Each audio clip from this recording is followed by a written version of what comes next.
Yeah, hi, I'm Paul Archer. Welcome to my sales video tips. They're no longer than 2 minutes long. I hope you enjoy them. Bye. Yeah, hi, my name is Paul Archer. That's paularcher.com if you want to check me out. Hey, here's another little video tip for you, little sales tip for you to help you. And I'm using the principles of influencing and persuasion, which Robert Cialdini wrote about in his book. Anyway, the one I want to talk about now is reciprocity. Yes, you have to put your teeth in to be able to say that properly, don't you? And this hit home to me the other week when I was in Paddington Station. Now, the problem where I live, of course, in Gloucestershire, is that there's not many trains that leave London. They're usually once every hour, and I miss my train, so I had to wait for an hour. And when you've got kind of like an hour to kill at a station or an airport or whatever, there's millions of these shops, aren't they, all around you, which feed on serendipity, on your weakness to just buy something you don't really need because you've got time to waste. And I passed this shop which was selling nuts. All sorts of different nuts. I had a quick look inside, I thought that looks nice. But I was on a diet at the time, so I thought I better not think about nuts because they're hugely calorific, aren't they? But the girl at the shop caught my eye, and she smiled, and she walked over to me, she said, you know, would you like some free samples of some of our nuts?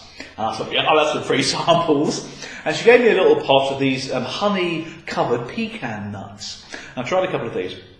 And they were gorgeous. I thought they really were nice. Because that drew me into the shop itself. And when I was in the shop, I was able then to have a look at all the different nuts on the shelves. And I picked and mixed quite a few. And paid £3 or £4 or whatever it was. Got my nuts, found a little corner in the station. And snuggled down and tucked into them all. Now the point was that the girl there, whether she'd done it on purpose, she gave me something. She gave me the smile, she gave me the sample nuts, and I felt as though I had to repay her, and that's where reciprocity kicks in. Reciprocity is one of those natural rules of life, that if you do something for somebody, they'll do something for you. If you do somebody a favour, then they'll do you a favour back. Now, people work on this forever. It's how organisations, it's how civilisations are built. But as salespeople, do you use it enough yourself, or as coaches? Do you provide something to your customer so that they will feel this urge to reciprocate? I mean, free samples, of course, but do you give them free information? Do you give them articles? Do you give them videos? Do you give them useful information that can help them in their task, solve their problems? Whatever it is, do you give things away to encourage them to reciprocate back to you? So that's the lesson, really, from my sales tips this week.